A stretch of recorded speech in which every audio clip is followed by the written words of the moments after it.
नमस्कार विद्यार्थी मित्रांनो. खूप विद्यार्थ्यांची अशी डिमांड होती की सर मेटॅलर्जी हा चॅप्टर तुम्ही घ्यावा किंवा त्याची रिव्हिजन घ्यावी. म्हणून आज मी मेटॅलर्जी हा चॅप्टरचा पहिला पार्ट तुमच्यासाठी घेऊन येत आहे. पहिला पार्ट ह्याच्यासाठी की हा चॅप्टर थोडासा मोठा आहे, त्याच्यामुळे एक पार्टमध्ये हा चॅप्टर घेणं थोडंसं मुश्किल आहे. म्हणून मी तुम्हाला बघतो मी की कमीत कमी पार्टमध्ये जेवढं घेता येईल तेवढं मी घेतो. आज सुरुवात करूया आपण मेटॅलर्जीला. आता सगळ्यात पहिल्यांदा आपण हे बघायचं की या चॅप्टरमध्ये आपल्याला काय काय बघायचंय, म्हणजे या चॅप्टरमध्ये काय काय दिलेलं आहे. पहिलं आपल्याला बघायचं आहे ते फिजिकल प्रॉपर्टीज ऑफ मेटल्स. त्याच्यानंतर बघायचं आहे ते केमिकल प्रॉपर्टीज ऑफ मेटल्स. त्याच्यानंतर बघायचं ते physical properties of non metals. त्याच्यानंतर बघायचं chemical properties of non metals. त्याच्यानंतर येईल तुमची रिॲक्टिव्हिटी सिरीज ऑफ मेटल्स. त्याच्यानंतर आहेत आयोनिक कंपाऊंड्स म्हणजे काय बघायचे आहे आपल्याला. त्याच्यानंतर बघायचे ते मेटॅलर्जी. ॲक्च्युअल मेटॅलर्जी जी आहे ती इथून तुमची चालू होणार आहे, म्हणजे मेटॅलर्जीला खरी सुरुवात इथून होणार आहे. पण त्याच्या अगोदर आपण थोडंसं मेटल नॉन मेटल ह्याच्याबद्दल बघायचं. मग मेटल नॉन मेटलच्या प्रॉपर्टीज वगैरे बघितल्याशिवाय ती आपल्याला मेटॅलर्जी कळणार नाहीये. त्याच्यामुळे आपण थोडंसं पहिल्यांदा मेटल आणि नॉन मेटलच्या थोड्याशा प्रॉपर्टीज बघूया. त्याच्या अगोदर आपण हे बघूया की हे मेटल नॉन मेटल तयार कसे झालेले आहेत. म्हणजे जसं इथं सांगितलेलं तुम्ही जर बघाल इथे की 4.5 बिलियन इयर्स ॲगो जेव्हा अर्थ तयार झालं त्यावेळेला अर्थच्या कोअरमध्ये म्हणजे अर्थच्या आतमध्ये बऱ्याच गोष्टी घडत होत्या, बऱ्याच प्रोसेस घडत होत्या. त्याच्यामध्ये काही ओर्स तयार झाले, लिक्विड्स तयार झाले, गॅसेस तयार झाले, अशा प्रकारे. मग त्याच्यानंतर हे जे सबस्टन्सेस आहेत ते आपल्या आजूबाजूचं जे वातावरण आहे, सबस्टन्स म्हणजे आपल्या आजूबाजूचं जे सराउंडिंग आहे त्याच्यामध्ये त्यांच्या रिॲक्शन घडत गेल्या आणि त्याच्यापासून इलेमेंट्स आणि कंपाऊंड्स तयार झाले. मग आता हे जे इलेमेंट्स आणि कंपाऊंड्स आहेत हे आपण बघितलेलं आहे चॅप्टर नंबर 2 मध्ये, जिथं आपण पिरियडिक क्लासिफिकेशन जिथं बघितलेलं आहे तिथं आपण बघितलेलं की हे जे इलेमेंट्स असतात हे इलेमेंट्स आपण मेनली 3 वेगवेगळ्या कॅटेगरीमध्ये क्लासिफाय करतो. ते कुठल्या कुठल्या कॅटेगरी आहेत तर metals, non metals, non metals आणि मेटॅलॉइड्स. ते काय असतात ते आपण सेकंड चॅप्टरमध्ये ऑलरेडी बघितलेलं आहे. तो पण चॅप्टर मी घेणार आहे, त्यावेळेला तुम्ही डिटेलमध्ये मी ते पण सांगेन तुम्हाला, डोंट वरी. मग आता ह्याच्यामध्ये आपल्याला ह्या चॅप्टरमध्ये मेनली काय बघायचं तर मेटल्स बद्दल आपल्याला बघायचं आहे. मग कारण आपण मेटॅलर्जी शिकतो म्हणण्यावर आपल्याला इथे मेटल्स बद्दल थोडंसं बघायचं आहे. मग आपल्याला जर मेटल बद्दल शिकायचं तर पहिल्यांदा आपल्याला मेटल बद्दल काही गोष्टी माहीत असल्या पाहिजेत. म्हणून आपल्याला फिजिकल प्रॉपर्टीज ऑफ मेटल पहिल्यांदा बघायचे, त्यानंतर physical properties of non metals आपल्याला बघायचे. बऱ्याच विद्यार्थ्यांना हे नॉर्मली आपण बघितलेले आहे, अगोदरपासून आपण हे बघतोय. मेटल्स नॉन मेटल बद्दल आपण अगदी 8वी पासून अभ्यास करतोय. मग आता बघूया पहिल्यांदा फिजिकल प्रॉपर्टीज ऑफ मेटल. बऱ्यापैकी तुम्हाला माहिती आहेत, त्याच्याच बरोबर आपण हे फिजिकल प्रॉपर्टीचे एक्सेप्शन पण बघणार आहे. मग बघूया आता पहिल्यांदा फिजिकल प्रॉपर्टीमध्ये काय असतं. पहिली फिजिकल प्रॉपर्टी काय, metal exist mainly in solid state.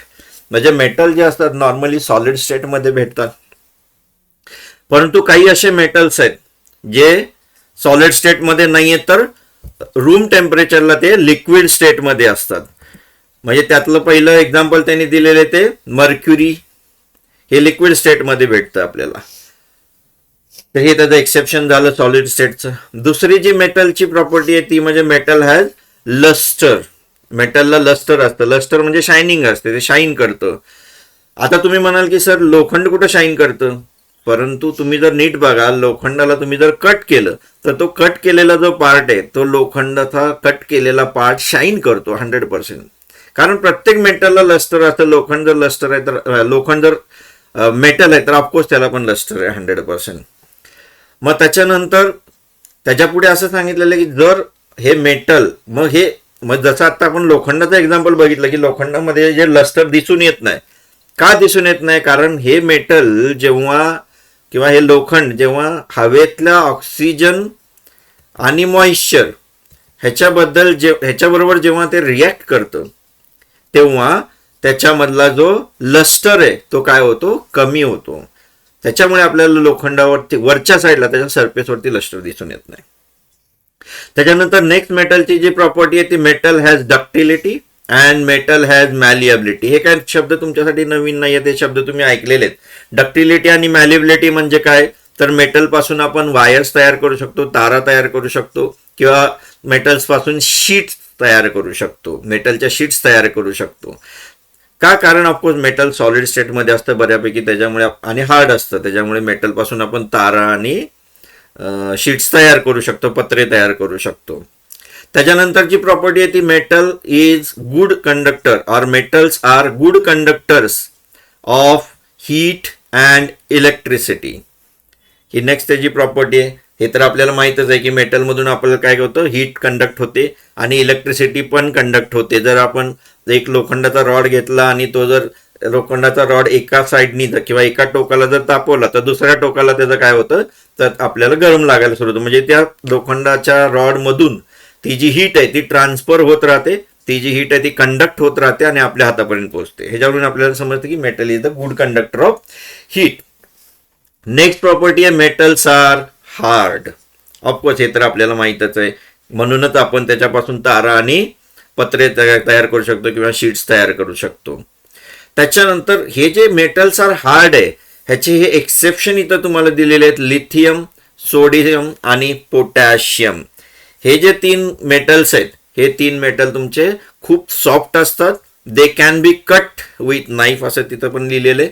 म्हणजे हे आपण म्हणजे हे साधारणपणे आपलं जसं साबण असतं तशा प्रकारे ते सॉफ्ट असतात, आपण नाईफनी म्हणजे चाकूनी पण त्याला आरामात कापू शकतो. त्याच्यानंतर नेक्स्ट प्रॉपर्टी आहे ती metals have high melting and boiling points. म्हणजे मेटल लवकर मेल्ट होत नाही, त्याला खूप जास्त प्रमाणामध्ये हीट द्यावी लागते तेव्हा ते मेल्ट होतं.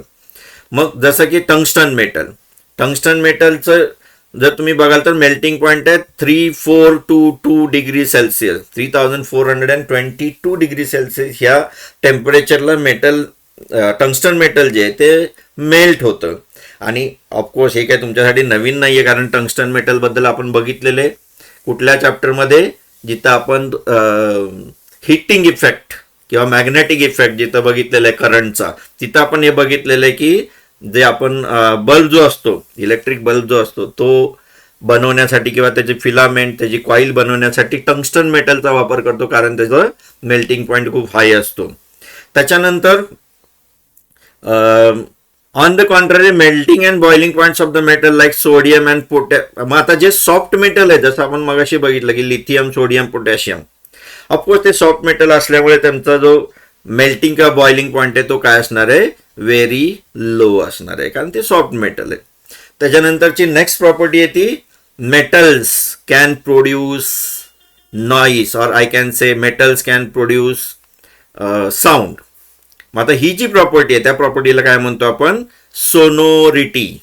परत शब्द हा काय तुमच्यासाठी नवीन नाही आहे. सोनोरिटी म्हणजे काय, जर मेटलवरती आपण हॅमरिंग केलं, मेटलवरती जर हॅमर मारला तर त्याच्यापासून काय निघतो, आपल्याला आवाज निघतो, साऊंड निघतो. तर अशा प्रकारच्या ह्या मेटलच्या सगळ्या प्रॉपर्टी आहेत, लक्षात ठेवा, खूप महत्त्वाच्या आहेत. त्याच्यानंतर जे आहे ते physical properties of non metals. जर मेटलच्या जर प्रॉपर्टी तुमच्या लक्षात आल्या असतील, मेटलच्या जर प्रॉपर्टी तुम्हाला समजल्या असतील तर 100% नॉन मेटलच्या त्याच्या बरोबर उलटे असतात. जसं की आपण वरती काय बघितलेले, तर मेटल जे असतात ते हार्ड असतात किंवा मेटल हे सॉलिड स्टेटमध्ये असतात. तर नॉन मेटल ऑफकोर्स लिक्विड किंवा गॅसियस स्टेटमध्ये असतात. त्याच्यानंतर दुसरं जर बघितलं आपण, मेटलला लस्टर असतं तर नॉन मेटलला लस्टर नसतं, it does not possesses lustre. तर अशा प्रकारे बरोबर मेटलच्या उलट्या प्रॉपर्टीज नॉन मेटलमध्ये असतात. मग जसं तिकडे एक्सेप्शन बघितलेले आहेत तसेच इकडे पण एक्सेप्शन आहेत, की जसं की तुम्ही जर बघाल तर इथं आहे बघा, exception in non metal is bromine. Bromine हे लिक्विड स्टेटमध्ये असतं.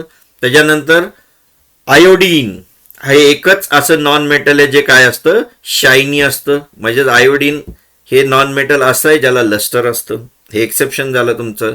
त्याच्यानंतर नॉन मेटल्स हे काय असतात, हार्ड असतात. आत्ताच बघितलं metals are hard. Non metals of course do not hard, non metals are not hard. पण त्याचं एक्सेप्शन कोण आहे तर डायमंड आहे.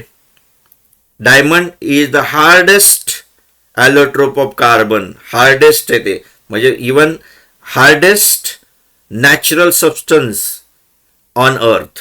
सगळ्यातला हार्डेस्ट सबस्टन्स आहे तो नॅचरल सबस्टन्स जो आहे डायमंड. आणि of course diamond is the allotrope of carbon, म्हणजे डायमंड हे काय तुमचं नॉन मेटल आहे. त्याच्यानंतर नॉन मेटलचे मेल्टिंग आणि बॉइलिंग पॉईंट जे असतात ते लो असतात. त्याच्यानंतर non metals are bad conductors of heat and electricity. त्याचं एक्सेप्शन काय? ग्रॅफाईट. ग्रॅफाईट हा अगेन ॲलोट्रोप ऑफ कार्बन आहे, शिकलेलं आहे तुम्ही इयत्ता 9वी मध्ये. मग ग्रॅफाईट हा कार्बनचा ॲलोट्रोप आहे, परंतु हा नॉन मेटल आहे, परंतु तरी सुद्धा हा good conductor of heat and electricity आहे. कारण आपण तिकडे एक्सपेरिमेंट केला होता ग्राफाईटच्या रॉडचा, जिथे तुम्ही बघितलेलं की त्याच्यातून काय होतो, करंट फ्लो होतो आणि तो बल्ब तुम्हाला ग्लो झालेला दिसला होता इयत्ता 9वी मध्ये, तुम्ही बघितलेली एक गोष्ट. तर अशा प्रकारे इथं बघितले आपण फिजिकल प्रॉपर्टीज ऑफ मेटल्स आणि physical properties of non metals. मग जसा आपला पुढचा पॉईंट होता, जसं आपण पाठीमागे बघितले होते, ह्याचे जे पॉईंट्स बघितले होते आपण पाठीमागे, कुठले वाले हे बघा. आता ह्यातलं आपलं कुठलं कुठलं झालं? फिजिकल प्रॉपर्टीज ऑफ मेटल्स झाले, physical properties of non metals झाले हे वाले. आता आपल्याला काय बघायचे आहेत? Chemical properties of metals, chemical properties of non metals, या गोष्टी बघायच्या आहेत. जाऊया मग एक एक करून बघूया. केमिकल प्रॉपर्टीज ऑफ मेटल्स पहिला बघूया. आणि बिलीव्ह मी की इथं तुम्हाला थोडासा इम्पॉर्टंट क्वेश्चन आहे, की म्हणजे बोर्डाला विचारला गेलेला क्वेश्चन काय असतो इथे मोस्टली कशाकडे तुम्हाला लक्ष द्यायचं आहे तर differentiate between metals and non metals. मग आता ह्या ज्या गोष्टी ह्या थोड्याशा लक्षात ठेवा. Now let us go ahead. Chemical properties of metals. First, metals are reactive. Second, they lose electrons. हे अगेन आपण सेकंड चॅप्टर मध्ये बघितलेले की मेटल्स हे इलेक्ट्रॉन लूज करतात आणि नॉन मेटल्स इलेक्ट्रॉन गेन करतात. मग मेटल्स इलेक्ट्रॉन लूज करतात म्हणल्यानंतर they become positively charge ions. So positively charge ions म्हणजे कुठले? कॅटायन का ॲनायन? हे मला कॉमेंटमध्ये सांगायचं आहे. पॉझिटिव्हली चार्ज आयन्स म्हणजे कॅटायन्स का ॲनायन्स हे तुम्ही मला कॉमेंटमध्ये सांगायचं आहे. ऑफकोर्स जर तुम्हाला सांगता नाही आलं तर मी सेकंड पार्टमध्ये हे कव्हर करेन तुम्हाला, डोंट वरी. त्याच्यानंतर ऑफकोर्स आता इलेक्ट्रॉन जर लूज करत असेल तर of course the metal will become electropositive.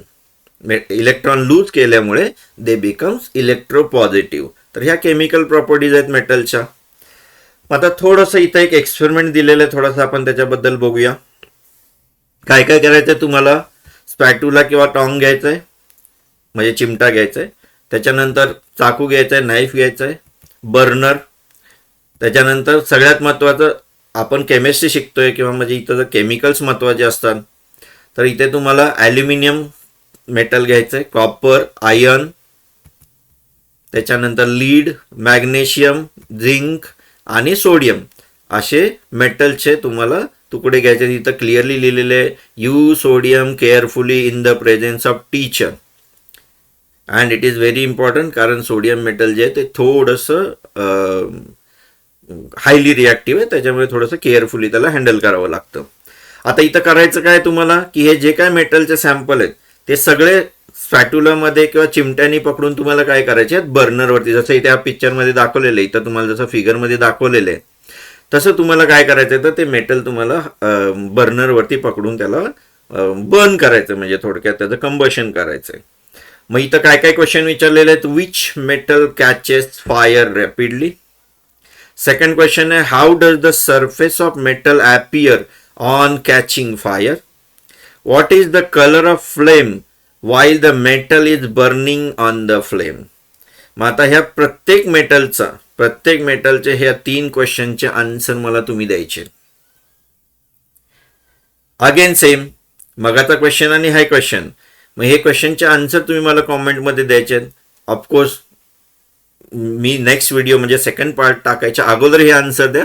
Second पार्टमध्ये ह्याचे आन्सर मी तुम्हाला देणार आहे. प्रत्येक मेटलसाठी तुम्हाला हे आन्सर देणार आहे ऑफकोर्स. त्याच्यानंतर आहे ते तुमच्या रिॲक्शन्स ऑफ मेटल्स. एक एक करून रिॲक्शन बघूया, खूप महत्त्वाचे आहेत. केमिकल प्रॉपर्टीज ऑफ मेटल जेव्हा आपण बघतो तेव्हा त्याच्यामध्ये मोस्टली रिॲक्शन्स येत असतात. हे लक्षात ठेवा. कुठल्याही गोष्टीच्या जेव्हा आपण केमिकल प्रॉपर्टीज बघतो तेव्हा 100% तिथं रिॲक्शन येत असतात. त्याच्यामुळे त्या व्यवस्थित लक्षात ठेवायच्या. जेव्हा आपण केमिस्ट्री शिकतो तेव्हा रिॲक्शन ह्या अतिशय महत्त्वाच्या असतात. मग आता पहिल्यांदा बघूया आपण reaction of metal with oxygen. Oxygen बरोबर मेटल कसं रिॲक्ट करतं, एक एक करून मेटल आपल्याला बघायचं आहे. पहिली जी रिॲक्शन आहे, पहिल्या रिॲक्शनमध्ये काय तुमचं सोडियम रिॲक्ट्स विथ ऑक्सिजन. आणि ऑफकोर्स जसं आपण केमिकल इक्वेशनमध्ये थर्ड चॅप्टर केमिकल इक्वेशनमध्ये जसं शिकलेलं आहे की प्रत्येक केमिकल इक्वेशन जे आहे हे प्रत्येक केमिकल इक्वेशन हे तुमचं काय असलं पाहिजे, बॅलन्स्ड असलं पाहिजे. त्याच्यामुळे लिहिताना पण बॅलन्स केमिकल इक्वेशन लिहायचं, कधीही अनबॅलन्स लिहायचं नाही. मग आता इथे जसं दाखवलेलं आहे की सोडियम मेटलचं ऑक्सिजन बरोबरची रिॲक्शन इथं तुम्हाला दाखवलेलं. जेव्हा सोडियम मेटल ऑक्सिजन बरोबर रिॲक्ट करतं एअरमध्ये ऑफकोर्स ॲट रूम टेम्परेचर, इथं काय तयार होतंय तुमचं Na2O. Na2O म्हणजेच काय तुमचं तर सोडियम ऑक्साईड नाव दिलेलं इथं तुम्हाला. तर Na plus O2 4Na plus O2 gives you 2Na2O sodium oxide इथे तयार करतो. मग आता इथं एक महत्वाची अतिशय महत्वाची गोष्ट इथं लिहिलेली आहे जे मी तुम्हाला इथं सांगतोय की सोडियम मेटल जे आहे हे सोडियम मेटल जसं मी मगाशी म्हटलं की थोडंसं घातक आहे. का घातक आहे, कारण ते जेव्हा आपण एअर किंवा ते एअरच्या कॉन्टॅक्टमध्ये जेव्हा येतं ऑन एक्सपोजर टू एअरच्या कॉन्टॅक्टमध्ये जेव्हा येतं तेव्हा ते एअर बरोबर विग्रसली रिॲक्ट होतं.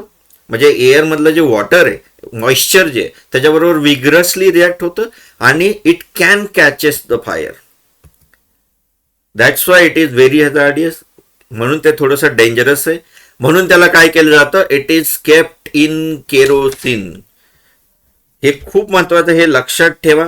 का, कारण असा क्वेश्चन खूप वेळा आतापर्यंत आलेला आहे. Y sodium is kept in kerosene असा क्वेश्चन खूप वेळा आलेला आहे. कारण इथं लक्षात ठेवा की सोडियम जे आहे ते पाण्याबरोबर खूप विग्रसली रिॲक्ट करतं आणि ते इट कॅन कॅचेस फायर, म्हणजे त्याच्यामुळे ते फायर कॅच करू शकतं. म्हणून त्याला काय करावं लागतं, to prevent the accident it is kept in kerosene. तर हे लक्षात ठेवा. थोडंसं रिझन सायंटिफिक रिझनमध्ये हे विचारलं जातं. त्याच्यानंतर मग हे जे सोडियम ऑक्साईड जे आपलं तयार झालं होतं हे सोडियम ऑक्साईड जेव्हा आपण वॉटर बरोबर रिॲक्ट करतो, oxides of some metal are soluble in water. मग वॉटर बरोबर जेव्हा आपण हे सोडियम ऑक्साईड रिॲक्ट करतो एनी मेटल ऑक्साईड त्यावेळेला त्याच्यापासून काय मिळतं आपल्याला, अल्कलीज मिळतात. मग इथं काय मिळालेलं आहे आपल्याला, sodium hydroxide. Then sodium oxide reacts with H2O or water, then you will get sodium hydroxide, that is alkali. मग आता इथं जसं सोडियमचं आहे तसंच मॅग्नेशियमची पण रिॲक्शन इथं तुम्हाला दिलेली आहे. 2Mg plus O2 gives you 2MgO. म्हणजे मॅग्नेशियम ऑक्सिजन बरोबर जेव्हा रिॲक्ट करतं तेव्हा मॅग्नेशियम ऑक्साईड मिळतं आणि मगाच्या सारखंच परत हे मॅग्नेशियम ऑक्साईड जेव्हा वॉटर बरोबर रिॲक्ट करतं तेव्हा त्याच्यापासून आपल्याला मॅग्नेशियम हायड्रॉक्साईड मिळतंय तुम्हाला अशा प्रकारे, म्हणजे अल्कली मिळतंय. तर ही reaction of metal with oxygen झाली. त्याच्यानंतर जी आहे ती reaction of metal with water ही बघूया. आता ह्याच्यामध्ये काय काय बघूया, काय काय घ्यायचं आपल्याला, फक्त बीकर्स घ्यायचे आहेत पण केमिकल सॅम्पल्स महत्वाचे आहेत. कुठले कुठले आहेत बघा, सॅम्पल्स ऑफ व्हेरियस मेटल्स. मगाशी जे मेटल होते वरचे जे मेटल होते तेच मेटल तुम्ही घेऊ शकताय एक्सेप्ट हे वाले जे आहेत aluminium, copper, iron, lead, magnesium, zinc, sodium, हे जे मेटल आहे हे तुम्ही घेऊ शकताय. परंतु प्लीज इथं इम्पॉर्टंट नोट लिहिलेली ती बघा, sodium metal should not be taken. कारण मी मगाशी सांगितलेलं आहे की आपण आता इथं मेटल्स विथ वॉटर बरोबर रिॲक्शन करतोय त्याच्यामुळे इथं सोडियम मेटल अजिबात घ्यायचं नाही, कारण वॉटर बरोबर ते फायर कॅच करतं. त्याच्यामुळे इथं सोडियम मेटल सोडून बाकी कुठलेही तुम्ही घेऊ शकताय. आणि मग आता इथं काय करायचं आहे तर बीकरमध्ये हे जे थोडंसं कोल्ड वॉटर घ्यायचं आहे आणि त्याच्यामध्ये हे तुम्ही जे काय सॅम्पल्स घेतलेले आहेत मेटलचे ते सगळे त्या पाण्यामध्ये टाकायचे, म्हणजे पाण्याबरोबर त्याचे रिॲक्शन करायचे.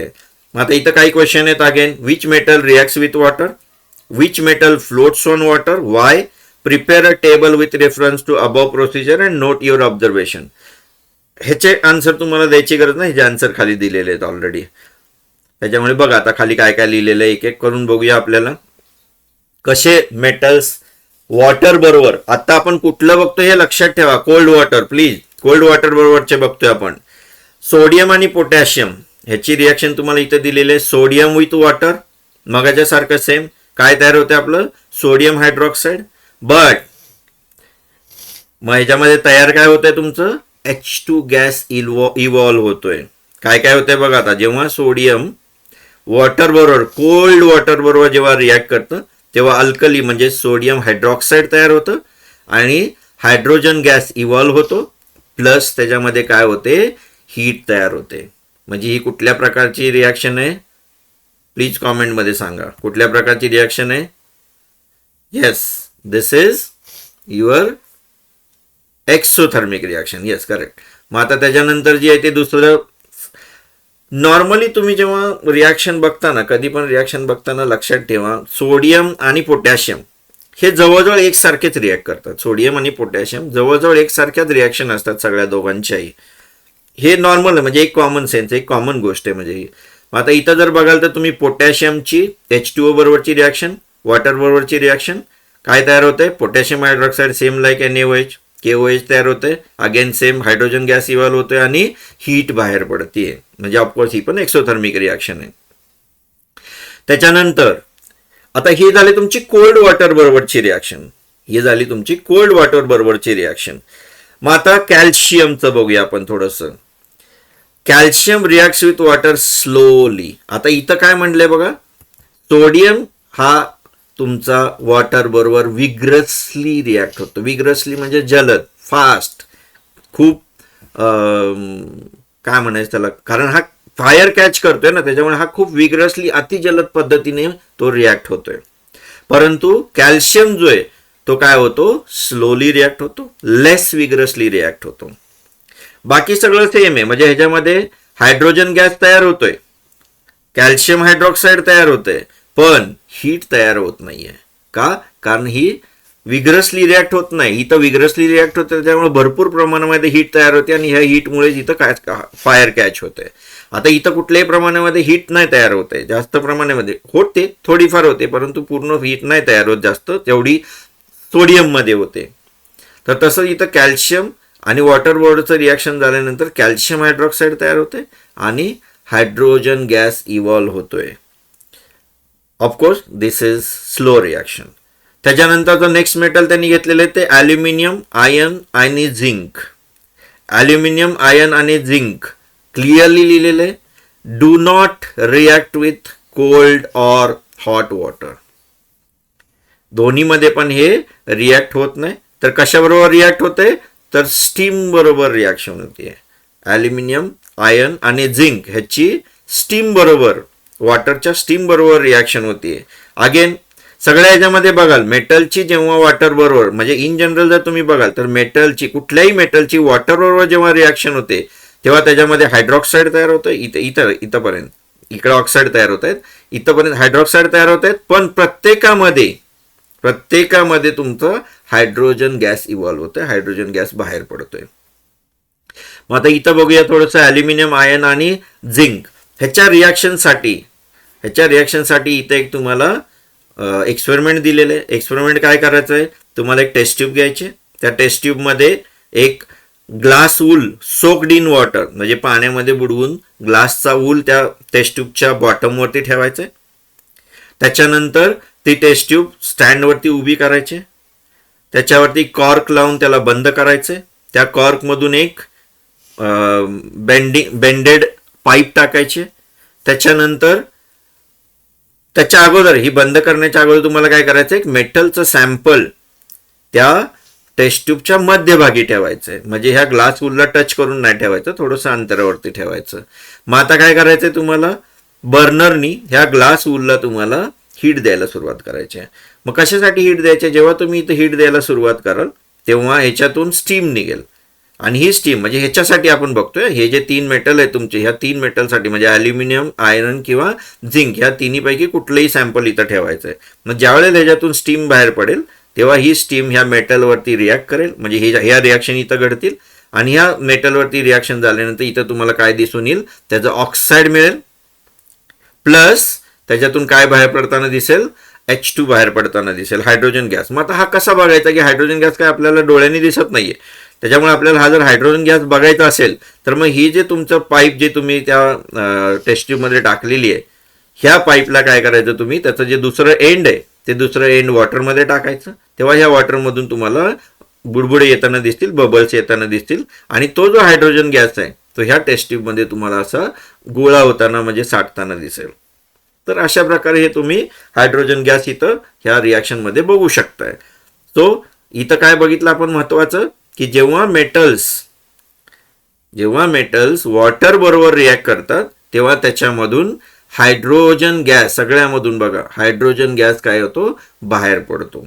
सोडियम पोटॅशियम मध्ये हीट बाहेर पडते, सोडियम पोटॅशियम कॅल्शियम मध्ये त्याचे हायड्रॉक्साईड तयार होतात, ॲल्युमिनियम आयन आणि झिंक मध्ये ॲल्युमिनियम आयन आणि झिंक हे स्टीम बरोबर रिॲक्ट होतात, त्याचे ऑक्साईड्स बनतात आणि हायड्रोजन गॅस बनतात.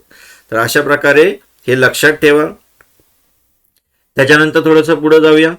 Reaction of metal with oxygen, again लिहिलेलं हे थोडंसं इथं प्रिंटिंग मिस्टेक आहे, हे ऑक्सिजन नाहीये. रिॲक्शन ऑफ मेटल्स विथ, इथं जर बघाल तुम्ही तर HCl हायड्रोक्लोरिक ऍसिड आहे. Reaction of metal with acids, hydrochloric acids आहे इथं, त्याच्यामुळे थोडंसं तुमच्या पुस्तकामध्ये नीट करून घ्या. This is reaction of metals with hydrochloric acid. मग आता इथं बघूया काय होतं. इथं एक्सपेरिमेंट कसा करायचा आहे बघा.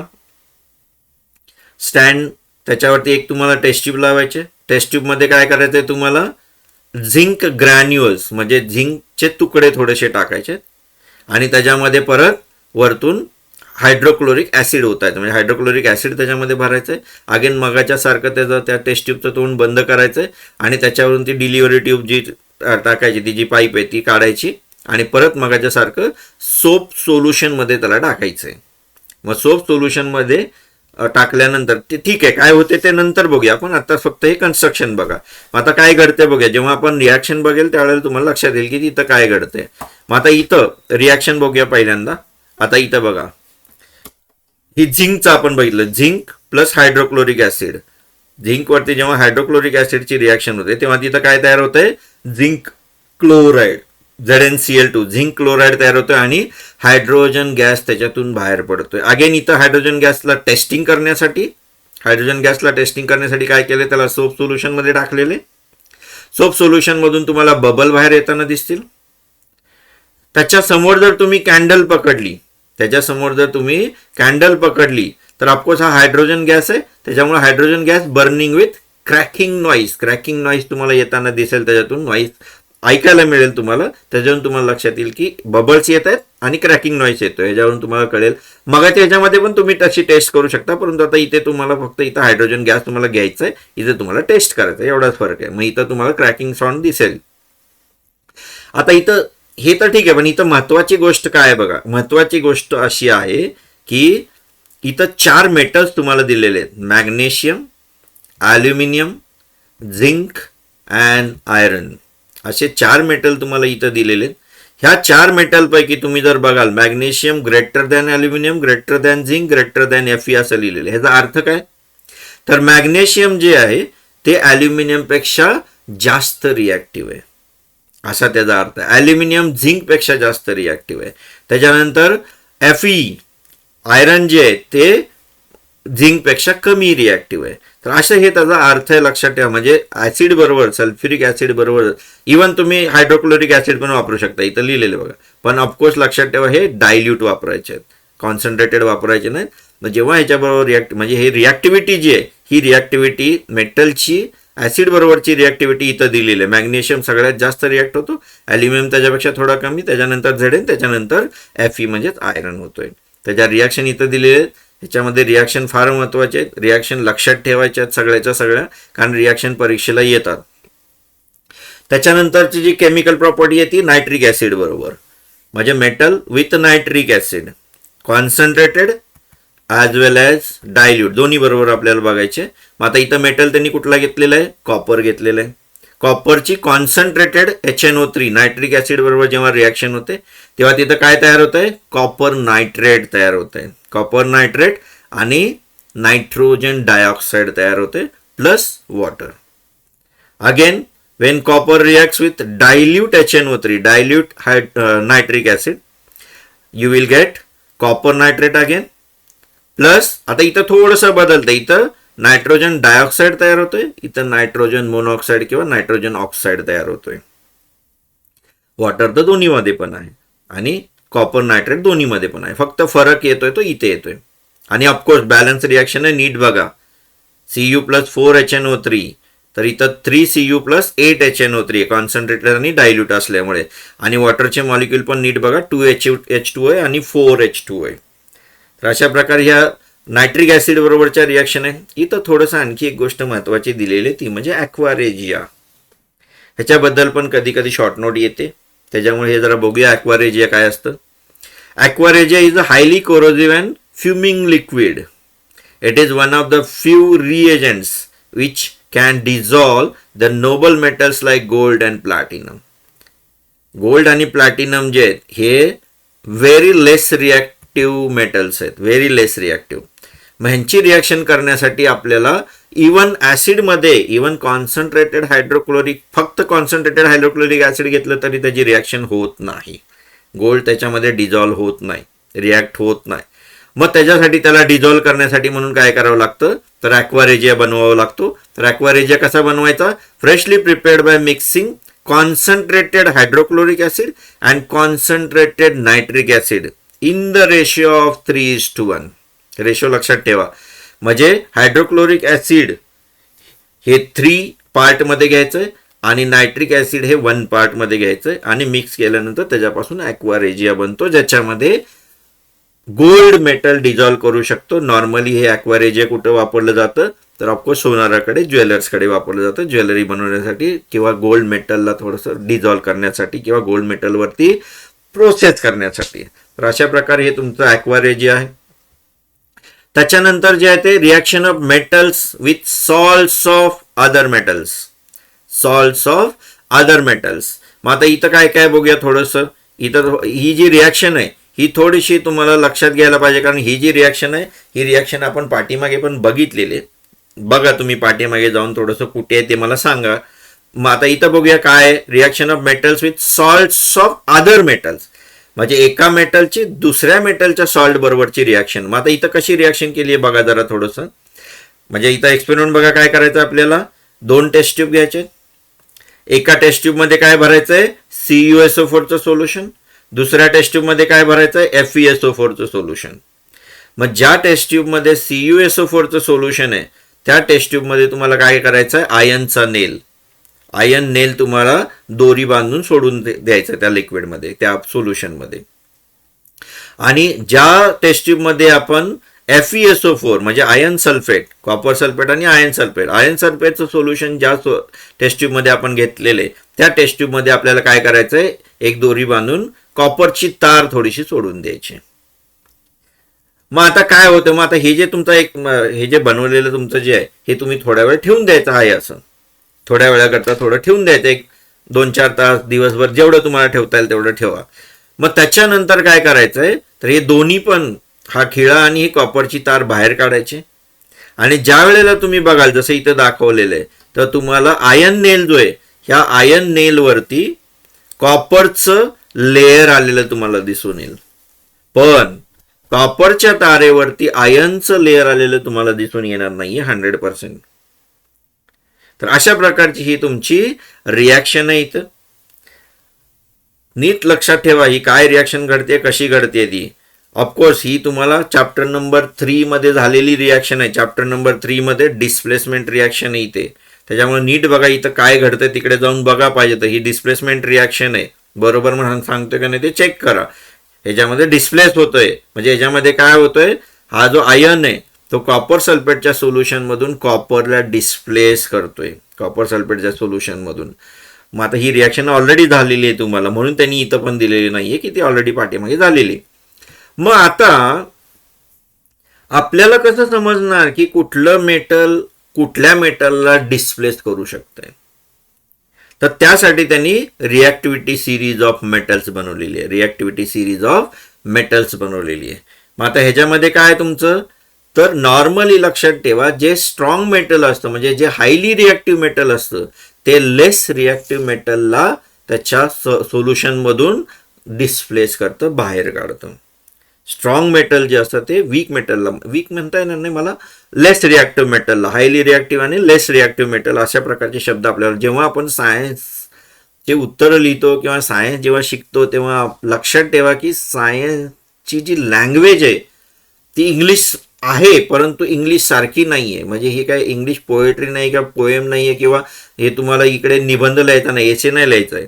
त्याच्यामुळं आपण जेव्हा सायन्सची उत्तरं लिहितो तेव्हा त्या सायन्सच्या उत्तरं लिहिताना तुम्हाला सायंटिफिक वर्ड येणं फार महत्त्वाचे असतात. वर्ड खूप सांभाळून वापरायचे. मग आता इथं जे आहे ते तुम्हाला हायली रिॲक्टिव्ह जे मेटल असतात ते लेस रिॲक्टिव्ह मेटलला त्याच्या सोल्युशनमधून बाहेर काढतात. म्हणजे इथं जर तुम्ही बघाल तर Fe जो आहे, आयन जो आहे, तो हायली रिॲक्टिव्ह आहे दॅन कॉपर. त्याच्यामुळे हा तो त्याला बाहेर काढतोय. मग ह्याच्यावरून त्यांनी काय केलेले तर रिॲक्टिव्हिटी सिरीज इथं बनवलेली बघा. आता इथं तुम्हाला दिसून येईल. मग आता इथं रिॲक्टिव्हिटी सिरीज, आता इथं एक महत्वाची गोष्ट, इथं जरा थोडंसं जनरल इक्वेशन इथं त्यांनी दाखवलेलं आहे बघा, हे वालं, ह्याच्याकडे जरा लक्ष द्या. म्हणजे इथं काय म्हणलेलं आहे, metal A plus salt solution of metal B gives you salt solution of metal A plus metal B. म्हणजे जर इथं पाठीमागच्या एक्झाम्पल जर मध्ये तुम्ही जर बघाल तर इथं काय होता, मेटल ए म्हणजे कोण होता माझा, मेटल ए म्हणजे आयरन होता, Fe होता. Salt solution of metal B म्हणजे कोण होता तुमचा, कॉपर होता. कॉपरचं सॉल्ट सोल्युशन म्हणजे CuSO4, कॉपर सल्फेट. मग आता त्याच्यामधून काय तयार झालं तुम्हाला, सॉल्ट सोल्युशन ऑफ मेटल ए म्हणजे FeSO4 तयार झालं, प्लस मेटल बी म्हणजे कॉपर, कॉपर हा त्याच्यातून बाहेर आला. तर अशा प्रकारचं हे तुमचं जनरल इक्वेशन त्यांनी दिलेले मेटलची आणि सॉल्ट सोल्युशनची. मग आता ह्याच्यावरूनच इथं रिॲक्टिव्हिटी सिरीज त्यांनी बनवलेली आहे, खूप महत्वाची रिॲक्टिव्हिटी सिरीज आहे. हे तुमचा जो डायग्रॅम आहे ही 8.5 ही लक्षात ठेवा. त्याच्यामध्ये तुम्हाला रिॲक्टिव्हिटी सिरीज दाखवलेली आहे. ह्याच्यामध्ये तुम्हाला वरती जे दाखवलेले आहेत, म्हणजे इथं जर बघाल तर हायर टू लोअर आहे. म्हणजे हे तुमचे वरती जे आहेत ते हायली रिॲक्टिव्ह मेटल्स आहेत आणि खाली जे आहेत ते लेस रिॲक्टिव्ह मेटल्स आहेत. म्हणजे वरतून खाली जसं जसं जाल तुम्ही तशी त्याची रिॲक्टिव्हिटी काय होत चाललेली आहे, कमी कमी होत चाललेली आहे, डिक्रीज होत चाललेली आहे. मग हे जे हायली रिॲक्टिव्ह मेटल्स आहेत, इथं जर बघाल कोण कोण आहे, पोटॅशियम, सोडियम, लिथियम, कॅल्शियम आहे. लेस रिॲक्टिव्हमध्ये कोण आहेत, मॉडरेटली, म्हणजे हे तुमचे हायली रिॲक्टिव्ह, मॉडरेटली रिॲक्टिव्ह आणि लेस रिॲक्टिव्ह, हे सगळे जे आहे खालचे जे आहेत ते लेस रिॲक्टिव्ह. मग हायलीमध्ये कोण आहे, पोटॅशियम, सोडियम, लिथियम, कॅल्शियम, हे हायली रिॲक्टिव्ह आहेत. Reacts with water also, reacts with acid also, react with oxygen also, तिघांमध्ये पण ते रिएक्शन करतात. त्याच्यानंतर मॉडरेटली रिॲक्टिव्ह जे आहेत, हे मॉडरेटली रिॲक्टिव्ह काय तुमचे, मॅग्नेशियम आहेत, मॅग्नेशियम आहे, ॲल्युमिनियम आहे, झिंक आहे, आयरन आहे, टीन आहे आणि लीड आहे. हे तुमचे मॉडरेटली झाले. ओके. हे काय करतात तर ॲसिड बरोबर रिॲक्ट करतात, वॉटर बरोबर रिॲक्ट करत नाहीत, ऑक्सिजन आणि ॲसिड बरोबर रिॲक्ट करतात. त्याच्यानंतर लेस रिॲक्टिव्हमध्ये कोण कोण आहे, कॉपर, मर्क्युरी, सिल्वर आणि गोल्ड आहेत. हे लेस रिॲक्टिव्ह आहेत. हे तुमचे फक्त कशाबरोबर, ऑक्सिजन बरोबर रिॲक्ट करतात, ॲसिड बरोबर पण नाहीत करत आहेत ते, नीट बघा. मग हे ऑक्सिजन बरोबर रिॲक्ट करतात, हे लेस रिॲक्टिव्ह आहे तुमचे. इतर आता बघा पाठीमागचं एक्झाम्पल जर बघाल तुम्ही तर कॉपर बघा लेस रिॲक्टिव्ह आहे आणि इथं जर बघाल तुम्ही आयरन हा तुमचा हायली रिॲक्टिव्ह आहे. त्याच्यामुळे आयरन हा कॉपरला त्याच्या सोल्युशनमधून बाहेर काढू शकतो. म्हणजे वरचे जे आहेत हायली रिॲक्टिव्ह जे आहेत ते खालच्यांना त्याच्या कॉपर सल्फेट त्याच्या सॉल्ट सोल्युशनमधून बाहेर काढू शकतात, एक्स्ट्रॅक्ट करू शकतात, डिस्प्लेस करू शकतात. उलटं होऊ शकत नाही, हे लक्षात ठेवा. म्हणूनच ही रिॲक्टिव्हिटी सिरीज बनवलेली आहे.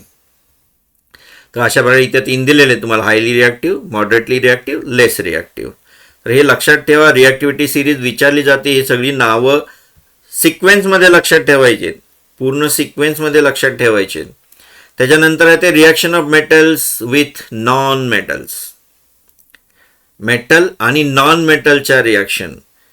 मग त्याच्यामध्ये कोण कोण आहे बघा, मेटल कोण घेतलेलं आहे तुमचा, सोडियम, नॉन मेटल कोण आहे तुमचा, क्लोरीन. ह्या दोघांमध्ये जेव्हा रिॲक्शन होते तेव्हा काय तयार होतात, आपले आयोनिक कंपाऊंड तयार होतात. म्हणजेच इथं कोण तयार झालेलं आहे, NaCl, सोडियम क्लोराईड तयार झालेलं आहे, आयोनिक कंपाऊंड तयार होतात. मग असं का होतं, जरा इथं थोडंसं जर लक्ष घ्याल तुम्ही, का बरं आयोनिक कंपाऊंड म्हणायचं याला, कारण सोडियमचं जर तुम्ही इलेक्ट्रॉनिक कॉन्फिगरेशन बघाल तर सोडियमची व्हॅलन्सी 1 आहे, क्लोरीनची पण व्हॅलन्सी 1 आहे, परंतु सोडियमच्या आउटरमोस्ट ऑर्बिटमध्ये एकच इलेक्ट्रॉन आहे, क्लोरीनच्या आउटरमोस्ट ऑर्बिटमध्ये 7 इलेक्ट्रॉन आहेत. मग दोघंही एकमेकाचं ऑक्टेट कंप्लीट करण्यासाठी सोडियम एक इलेक्ट्रॉन क्लोरीनला देतो आणि सोडियम क्लोराईड बनतं. मग सोडियम एक इलेक्ट्रॉन दिल्यानंतर तो पॉझिटिव्ह आयन बनतो आणि क्लोरीन एक इलेक्ट्रॉन घेतल्यामुळे तो निगेटिव्ह आयन बनतो. मग आता इथं बघा मगाची प्रॉपर्टी आली, सोडियम एक इलेक्ट्रॉन देतोय, इट इज लुझिंग इलेक्ट्रॉन म्हणून तो मेटल आहे. तसं क्लोरीन एक इलेक्ट्रॉन घेतोय, गेनिंग द इलेक्ट्रॉन म्हणून तो नॉन मेटल आहे. आणि दोघे पण पॉझिटिव्ह आयन आणि निगेटिव्ह आयन बनतात आणि त्यांच्यामध्ये पॉझिटिव्ह आणि निगेटिव्ह असल्यामुळे फोर्स ऑफ अट्रॅक्शन तयार होते, ज्याला आपण बॉन्ड म्हणतो, आणि NaCl बनतोय त्याच्यापासून. त्या बॉन्ड म्हणजे तो जो बॉन्ड बनतोय त्याला आपण काय म्हणतोय, आयोनिक बॉन्ड. आणि ह्या आयोनिक बॉन्ड पासून बनलेला जो कंपाऊंड आहे तो आयोनिक कंपाऊंड म्हणजेच NaCl अशा प्रकारे इथं बनतोय. म्हणजे जेव्हा मेटल आणि नॉन मेटल जेव्हा एकमेकाबरोबर रिॲक्ट करतात तेव्हा तिथून काय बनतात, आपल्याला आयोनिक कंपाऊंड बनतात. तर अशा प्रकारचे हे तुमचे रिॲक्शन ऑफ मेटल आणि नॉन मेटल आहे. त्याच्यानंतर बघायचे आपल्याला chemical properties of non metals. Chemical properties of non metals बघूया एक एक करून. आता reaction of non metal with oxygen again. मग जेव्हा ऑक्सिजन, आता इथं तुम्ही बघितलेलं की मगाशी आपण काय बघितलेलं होतं, मेटलमध्ये मेटल्स आर इलेक्ट्रोपॉझिटिव्ह, तसं नॉन मेटल्स आर इलेक्ट्रोनिगेटिव्ह. त्याच्यानंतर metal loses electron, non metal accepts electron or gains electron. हे पण लक्षात ठेवा. मग आता बघूया आता ऑक्सिजनकडे, म्हणजे रिॲक्शनची नॉन मेटलची रिॲक्शन ऑक्सिजन बरोबर बघूया. मग आता इथं काय होतं, कुठले कुठले नॉन मेटल्स घेतलेले आहेत, कार्बन घेतलेलं आहे आणि सल्फर घेतलेलं आहे.